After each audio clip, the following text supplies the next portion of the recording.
residence of India's first Prime Minister Jawaharlal Nehru. This place used to be called the Nehru Memorial Museum and Library. The name has officially changed to Prime Minister's Museum and Library now. This project is part of the centre's efforts to ensure the democratization of cultural spaces in the country and also honor the contributions of all Prime Ministers of the country. Today we are going to show you how the Prime Minister's Museum and Library in the last 1 year. The Pradhan Mantri Sangrahalaya was inaugurated by Prime Minister Narendra Modi on Ambedkar Jayanti, April 14th last year. Since then, this space has undergone a lot of changes. There have been many efforts to show the contributions and achievements of all Prime Ministers of the country. And there has also been an attempt to show the history and the journey of India's first Prime Minister Jawaharlal Nehru in a different light. Of course, the efforts of the government have not gone uncontested because the Congress has blamed the BJP for belittling the legacy of Mr. Nehru. So this place has history, legacy and a lot of politics, and today we're going to tell you what changes have come to this in the last 1 year and what we can expect in the coming days.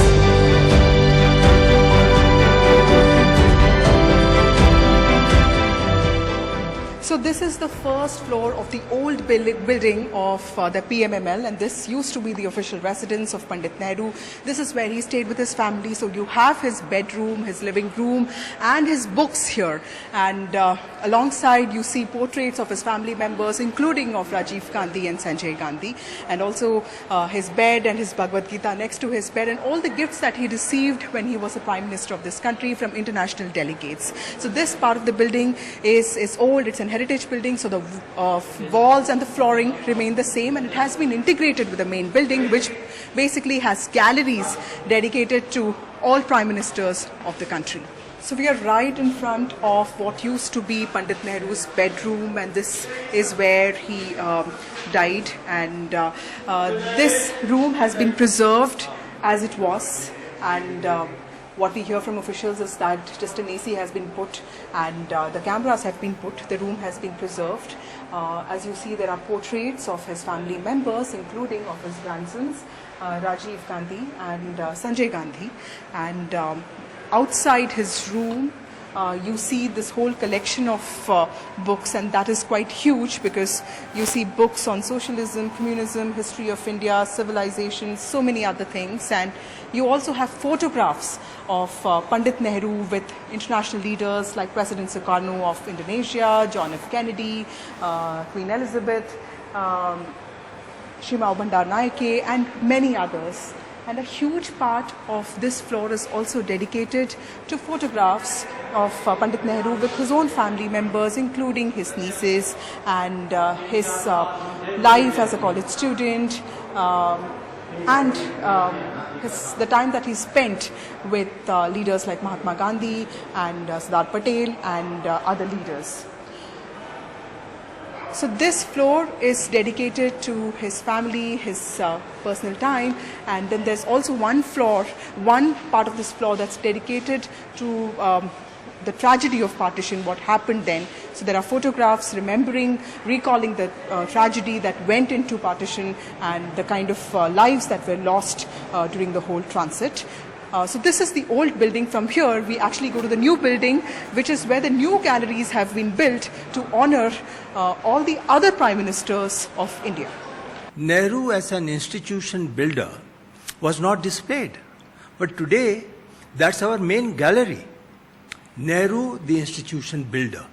So if you visit, now you will know how he has contributed to this great country as parliamentary democracy flourished in his time. In fact, being the first Prime Minister, he laid the foundation. So, what I am saying is that today we have done justice with high sense of equity, with a very, very high commitment of positive message about all the Prime Ministers, which in some manner indirectly glorifies the contribution of our first Prime Minister.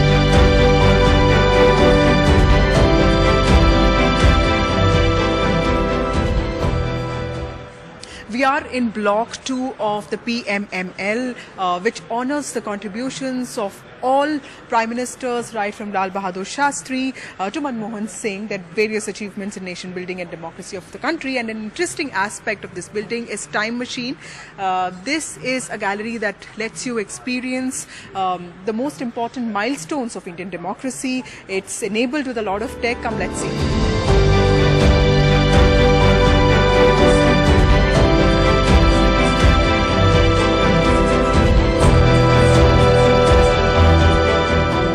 How did a shocked nation react to the death of former Prime Minister Lal Bahadur Shastri? What was India's foreign policy like when it became independent? What was the language agitation of the 1960s and 70s?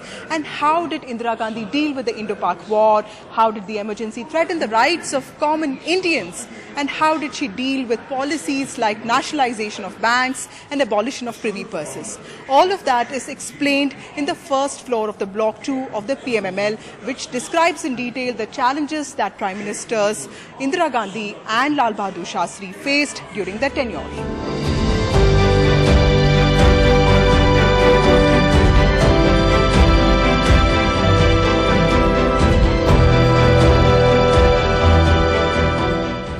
This is the main gallery of the PMML, which celebrates the contribution of different prime ministers of the country. It talks about the interest that Rajiv Gandhi had in computers and also his push to the Panchayati Raj system. It talks about how connected people like Chandrasekhar and Chaudhry Charan Singh were to the grassroots of the country. It also talks about the challenges that Morarji Desai faced while standing up to Indira Gandhi, and also how Indira Gandhi took care of the medical treatment of her political rival Jayaprakash Narayan when she was the Prime Minister. So in a way, this is the main gallery that honors not just the achievements but also very different personalities of every Prime Minister that the country has seen till now.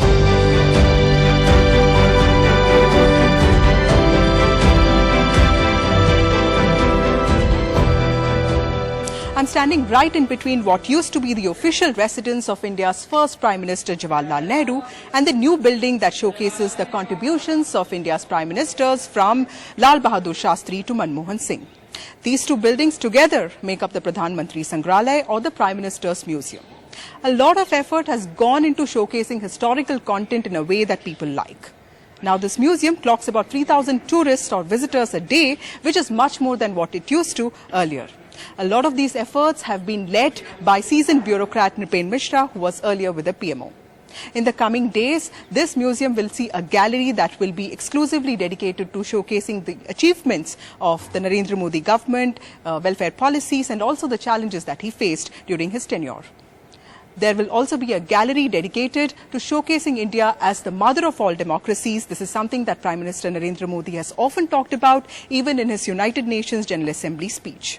All the G20 delegates will also be brought here to show what the museum has to offer.